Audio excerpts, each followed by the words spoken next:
Evanghelie cea după Luca citire. Slavă ție, Doamne, slavă ție! Să luăm aminte, iar în ziua una a săptămânii, fiind dimineața adâncă, femeile au venit la mormânt, purtând miresmele pe care le pregătiseră. Au găsit însă piatra rostogolită de pe mormânt, iar intrând, n-au găsit trupul și fiind ele nedumerite, iată doi bărbați au stat înaintea lor în veșmânt strălucitor. Și fiind ele înfricoșate și plecându-și fețele la pământ, le-au zis: de ce căutați pe cel viu împreună cu morții? Nu este aici, s-a sculat. Aduceți-vă aminte cum v-a grăit, încă fiind în Galileea, spunând că Fiul omului trebuie să fie predat în mâinile păcătoșilor și să fie răstignit, dar a treia zi să se scoale. Și și-au adus aminte de vorbele lui.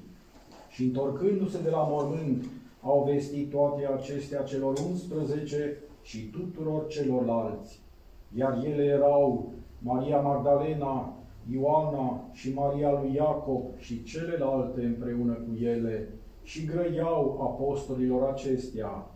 Aceste vorbe însă au apărut înaintea lor ca o aiureală și nu le-au crezut. Petru însă, sculându-se, a alergat la mormânt și plecându-se a văzut giulgiurile singure și s-a dus, mirându-se de cele întâmplate. Și în aceea zi, doi dintre ei mergeau la un sat departe de Ierusalim, al cărui nume era Emaos, și sculându-se ei de acolo în ceasul acela, s-au întors în Ierusalim și i-au găsit adunați pe cei 11 și pe cei împreună cu ei, zicând că s-a sculat cu adevărat Domnul și s-a arătat lui Simon. Iar ei le-au explicat cele de pe drum și cum li s-a făcut cunoscut la frângerea pâinii. Și pe când grăiau ei acestea, a stat Iisus în mijlocul lor și le-a zis: pace vouă! Iar ei, spăimântați și înfricoșați fiind, li se părea că văd un duh. Iisus le-a zis: de ce sunteți tulburați și pentru ce se ridică gândul în inima voastră? Priviți mâinile și picioarele mele, eu însumi sunt. Pipăiți-mă și vedeți că un duh nu are carne și oase, cum mă vedeți având. Și zicând acestea, le-a arătat mâinile și picioarele sale. Iar ei, încă necrezând de bucurie și mirându-se, le-a zis: aveți ceva de mâncare aici? Iar ei au dat o bucată de pește fript și dintr-un fagure de miere și luând, a mâncat înaintea lor. Și le-a zis: acestea sunt cuvintele pe care vi le-am spus pe când eram împreună cu voi. Trebuie să se împlinească toate cele scrise despre mine în legea lui Moise, în profeți și în psalmii.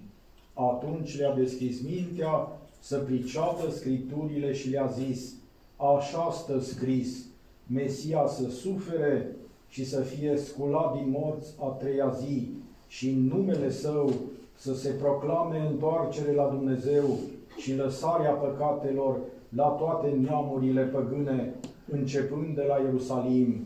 Voi sunteți martori ai acestora. Și iată, eu trimit peste voi făgăduința Tatălui meu. Voi însă ședeți în oraș până când veți fi îmbrăcați de sus cu putere. Și i-a scos afară până lângă Betania și ridicându-și mâinile i-a binecuvântat. Și pe când îi binecuvânta, s-a despărțit de ei și a fost purtat la cer. Iar ei, închinându-i se, s-au întors în Ierusalim cu bucurie mare și erau tot timpul în locul sfânt, lăudând și binecuvântând pe Dumnezeu. Pace ție celui ce bine ai vestit. Slavă ție, Doamne, slavă ție! În numele Tatălui și al Fiului și al Sfântului Duh, binecuvintează Preacucernice Părinte să vorbesc. Pentru rugăciunile Sfinților Părinților noștri, Doamne Iisuse Hristoase, Dumnezeu nostru, miluiește-ne și ne mântuiește pe noi. Amin. Preacucernice, Părinte cuvioși, părinți iubiți, frați în Domnul, iată-ne în praznic, iată-ne în doi de praznic, a 40-a zi după învierea Domnului nostru Iisus Hristos, prăznuind praznicul dintre praznice, praznicul dintre noaptea purtătoare de lumina învierii și duminica Cinzecimii și pogorârii Duhului Sfânt, împreună cu Domnul nostru Iisus Hristos, pe care îl vedem acum în taina, dintre taina învierii și taina pogorârii Duhului Sfânt. Suntem astăzi cu Evanghelia citită și auzită și cu icoana sfântă a acestui episod în miezul acestei taine, taina înălțării Domnului nostru Iisus Hristos.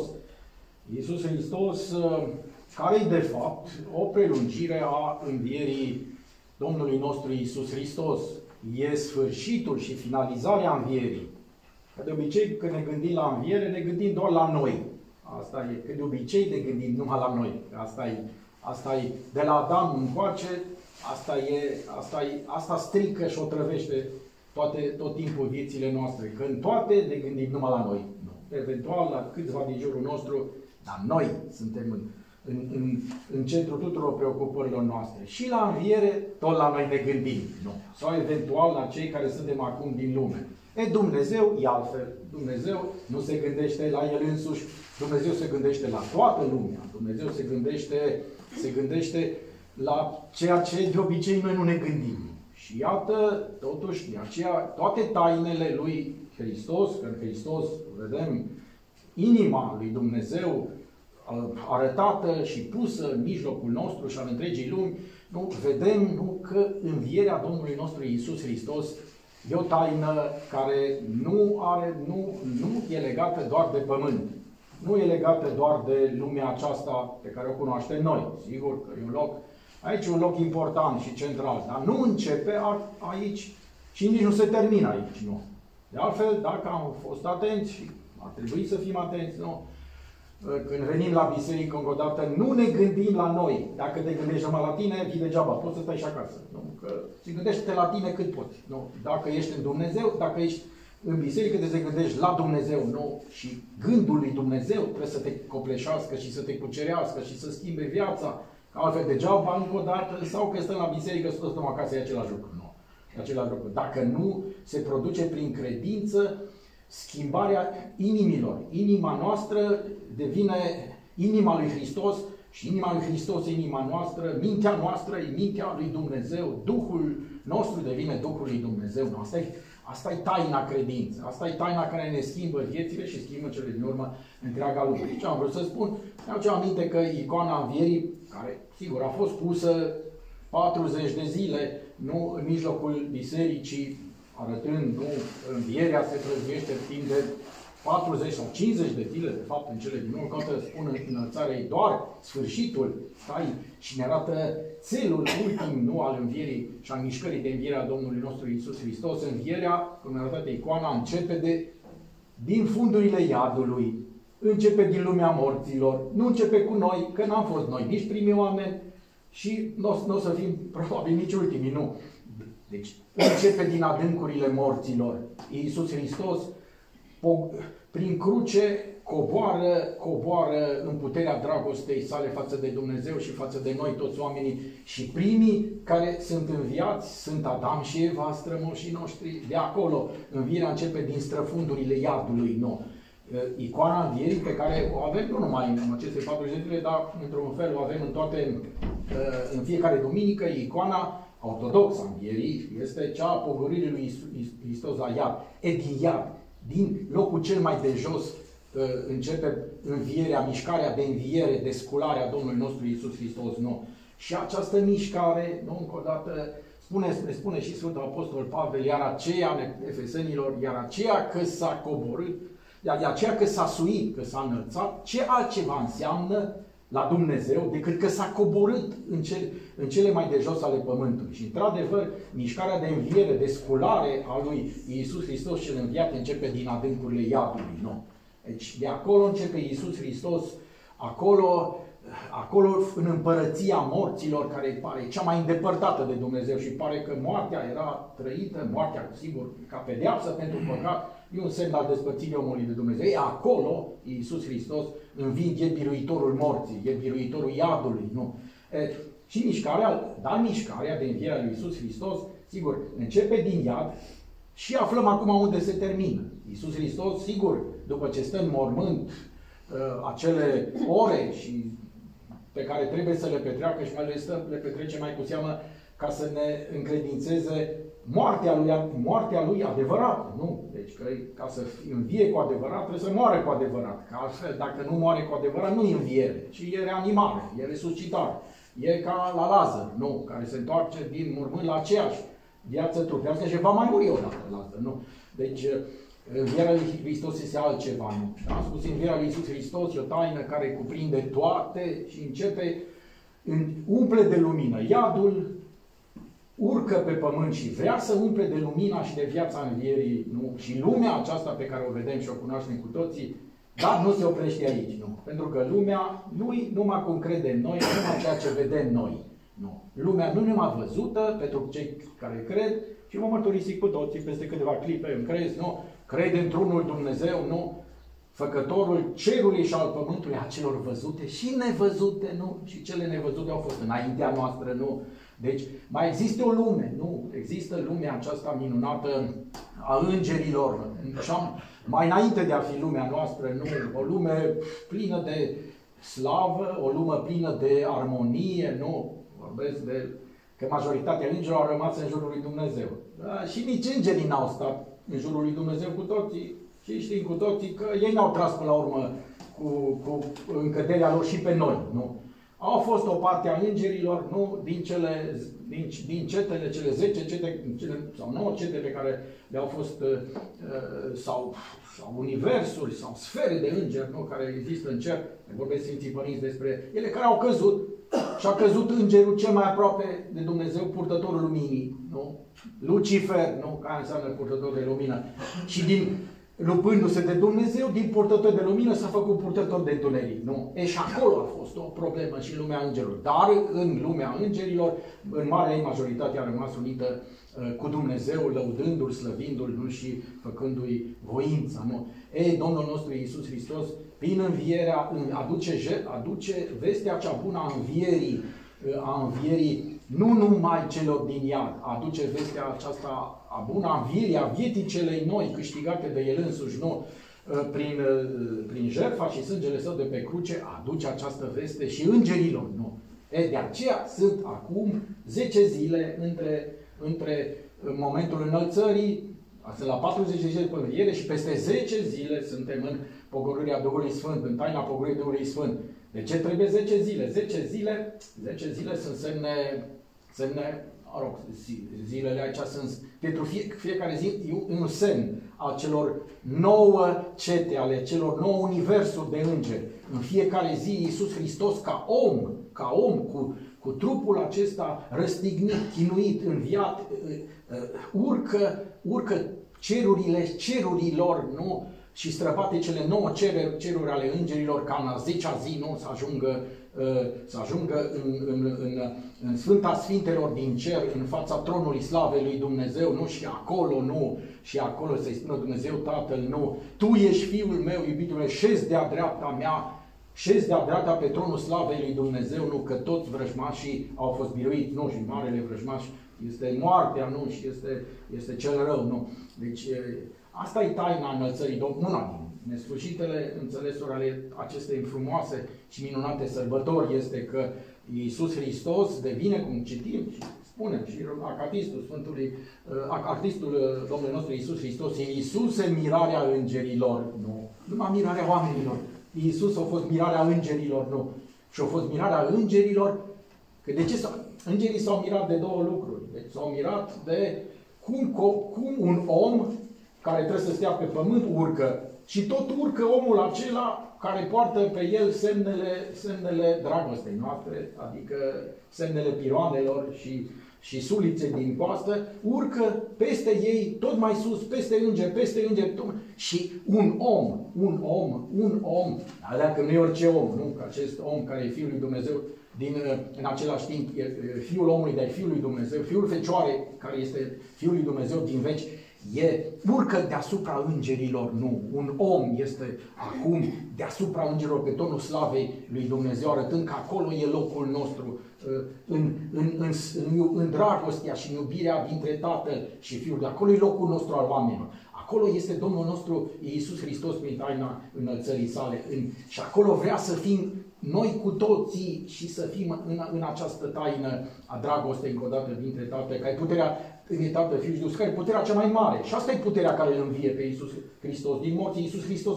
De aceea nu poate fi ținut nu poate fi ținut de moarte, nu poate fi ținut de păcat, pentru că e iubire curată, e iubire absolută, e doar iubire. E iubire totală față de Tatăl Său și iubire totală față de noi, nu. Și asta e puterea cea mare, care nu mai lasă lucrurile să se despartă. Deci asta e. Acest lucru e în el însuși și după aceea știm cu toții că cealaltă ființă care va ajunge, nu? Și o mărturisim și o cântăm la fiecare liturghie. Aceste taine nu sunt, chiar dacă ni se pare că sunt o mare înțelepciune și teologică și este și e așa ceva, sunt totuși cuprinse în cântările pe care le cântăm la fiecare liturghie și o cânta și se cântă. Nu? Cine ajunge a doua ființă, dincolo, ceea ce ești mai cinstită decât heruvimii și mai slăvită fără de semănare decât serafimii, va fi Maica Sfântă și ea va ajunge apoi pe tronul slavei Fiului Său, nu, în taina aceasta uimitoare a înălțării. Deci asta e frumusețea, nu? Și bucuria, nu, acestei zile uimitoare, nu, în cele din urmă, care pare că e o zi de despărțire, da, e o zi de bucurie, nu? Că așa cum am auzit din Evanghelie, Iisus Hristos înviat, nu, spunând ucenicilor Săi ultimele înțelesuri. Dacă vreți să mă știți și să mă cunoașteți, trebuie să mă cunoașteți împreună cu toate cele ale mele. Înviere nu se poate fără cruce. Așa trebuia, spune Hristosul unsului Dumnezeu, să pătimească și prin suferință să intre în slava sa. Nu? Deci cruce și înviere și înălțare nu pot fi rupte, sau dacă se rup, atunci nu mai e vorba de același Iisus Hristos. Nu suntem în alt film, în altă poveste, nu suntem în Iisusul Evangheliei, în credința aceasta minunată. Iisus, asta le spune apostolilor, țineți împreună aceste lucruri. Puterea cea mai mare, eu sunt viu pentru că am avut și am în Dumnezeu această putere de a iubi până la moarte și dincolo de moarte. Aia e taina cea mai mare. Nu despărțiți aceste lucruri, spune. Nu despărțiți crucea și puterea de a pătimi și de a suferi, că asta e cea mai mare putere din lume, de slava lui Dumnezeu. Nu? Urcă cel care știe să se coboare, nu? Trăiește în veci cel care știe să moară nesfârșit din iubire față de Dumnezeu. Asta e tainelor, nu? Deci nu există taină. Asta explică totul. Explică și lumea, explică și pe noi, explică și moartea, și învierea noastră. Toate se învârt în jurul acestei uimitoare taine care se întrupează. Deci nu e o filozofie, ci este o experiență nemijlocită în Domnul nostru Iisus Hristos și care își continuă această viață, să ne dea această viață care izvorăște, o dată viață care țâșnește din moarte, lumină care țâșnește din mormânt, la fiecare liturghie, că suntem în biserică, nu, în care se transmite, nu, această frumusețe și această viață cea nouă și vrea să se prelungească și să se reverse asupra întregii lumi și a întregii creații, nu? Asta e taina. Deci învierea nu se termină. Nu e poveste care ne privește doar pe noi, nu. Deci privește iadul, privește cerul, nu, dar el privește și pe noi, nu. Așa este limpede, nu. Că Iisus Hristos a biruit iadul și a mai bine zis pe stăpânitorul iadului. Adică pe diavol și pe îngerii lui. Ei au fost biruiți, nu. Și cei din iad care au murit cu nădejdea și cu credința în Dumnezeu, iadul nu mai are stăpânire asupra lor și sunt smulși din iad. În iad rămâne numai cine vrea să fie iad. Nu? Cine vrea să rămână și se verșunează să rămână în iad. Nu? Deci nici puterea iubirii lui Dumnezeu e mai tare decât iadul, puterea iubirii lui Dumnezeu e mai tare decât cerul, e mai tare decât îngerii, nu? Deci puterea iubirii lui Fiului lui Dumnezeu ca om, nu? Deci ce înălțarea ne arată ce demnitate avem noi ca oameni, nu? Sau ce statură avem noi în fața lui Dumnezeu, nu? În care Dumnezeu ne vrea să fim împreună cu Fiul Său pe tronul slavei lui Dumnezeu. Pe tronul slavei lui Dumnezeu înseamnă să fim mai presus de toate cele acestei lumi, nu? Și să fim în dragostea Lui, nu?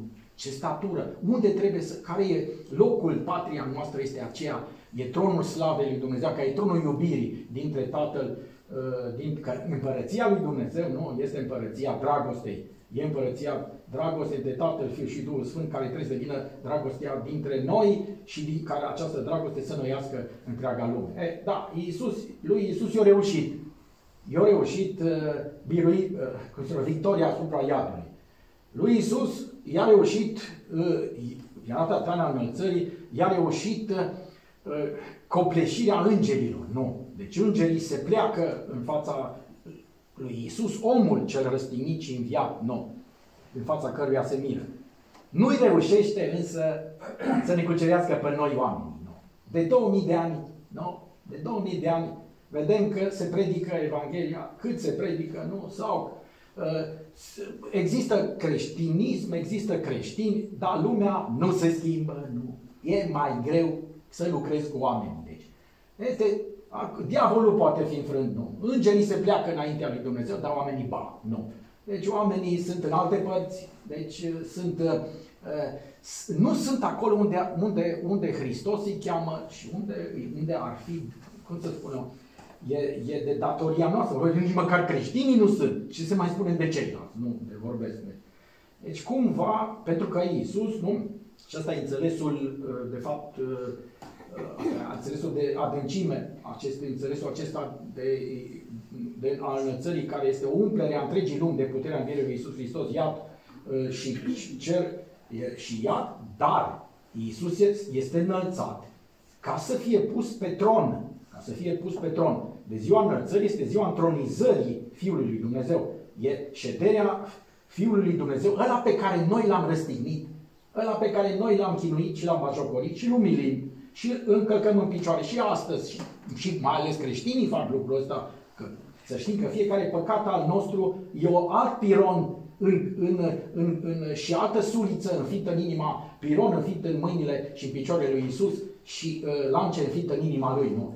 Deci și noi continuăm să nu fim împreună cu El, nu? Și noi continuăm să-L dezamăgim, nu?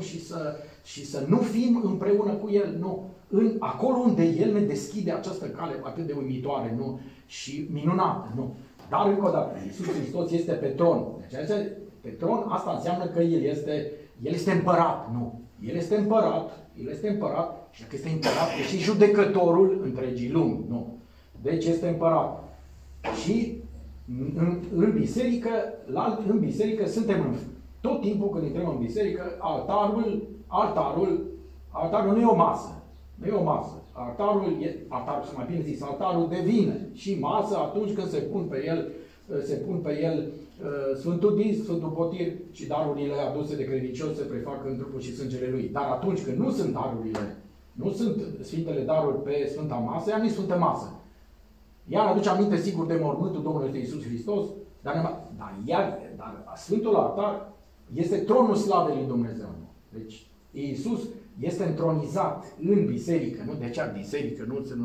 Dacă este în latin, cumva, cuvântul biserică vine de la grecescul bazilica. Bazilica înseamnă casa împăratului, nu? Casa împăratului. Suntem în casa împăratului Domnului Iisus Hristos, care are tronul lui nevăzut în mijlocul nostru, nu? De-aia și când fiecare liturghie și taina bisericii, preotul o deschide cu chemarea binecuvântată, împărăția Tatălui, a Fiului și a Sfântului Duh. Deci de fiecare dată când la orice liturghie suntem în împărăția, în jurul tronului slavei lui Iisus Hristos, care este Sfânta Masă a altarului, și suntem în împărăția lui Dumnezeu, nu? Deci îl primim pe Iisus Hristos ca împărat. Deci Iisus Hristos cel înălțat este împăratul lumii, este împăratul, e un împărat un împărat cu totul altfel decât sunt împărații acestei lumi. Un împărat care își dă viața pentru noi, nu. De obicei împărații în aceste lumi omoară pe alți oameni ca să-ți țină stăpânirea. Asta e specialitatea lui. Un împărat care nu distruge și nu e capabil să-și distrugă vrăjmașii, ăla nu-i socotit împărat bun în această lume. Iisus Hristos e un împărat care își dă El viață pentru noi, își dă viața pentru noi și ne cheamă, nu, la o împărăție a dragostei, la o împărăție a iubirii, nu, la o împărăție atât de frumoasă, la o lume nouă. Pentru că o lume în care trăiește din puterea iubirii, care este puterea învierii Domnului nostru Iisus Hristos, e cu totul alta decât lumea iubirii de putere, care e lumea noastră, cea de toate zilele. Nu? Că toată lumea, omul, de când e făcut așa, de când de la căderea lui și la izgonirea lui din Eden, Domnul e îndrăgit de putere și nu mai știe ce să... Putere cu orice preț. Putere sub forma banilor, putere sub forma forței armelor, putere sub forma intelectuală, controlul minților oamenilor prin ideologii și filozofii. Peste tot putere, iubire de putere, adică n-ai putere, nu ești nimica, nu, în cele din urmă. Dar asta să știți că o trăvește viețile oamenilor și schimbă toată viața noastră de pe pământ în iad. Nu, în iad. Iisus Hristos nu a venit pe pământ ca să ne arete că nu iubirea de putere care ne otrăvește viețile, nu? Are ultimul cuvânt. Deci învierea lui Iisus Hristos și înălțarea Lui ne arată, de fapt, că la Dumnezeu îl confirmă, îi dă dreptate înviindu-L pe Iisus Hristos și prin înălțare, punându-L pe tronul slavei lui Dumnezeu, ce vrea să ne spună nouă tuturor.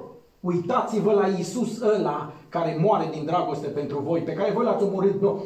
El este cea mai mare putere din lumea aceasta, nu. El are dreptate, nu voi, nu voi care îl bagiocoriți, nu voi care îl uitați, nu voi care treceți pe lângă El, nu. Și trecând pe lângă Hristos, care e Fiul lui Dumnezeu, de fapt treceți pe lângă Dumnezeu, nu.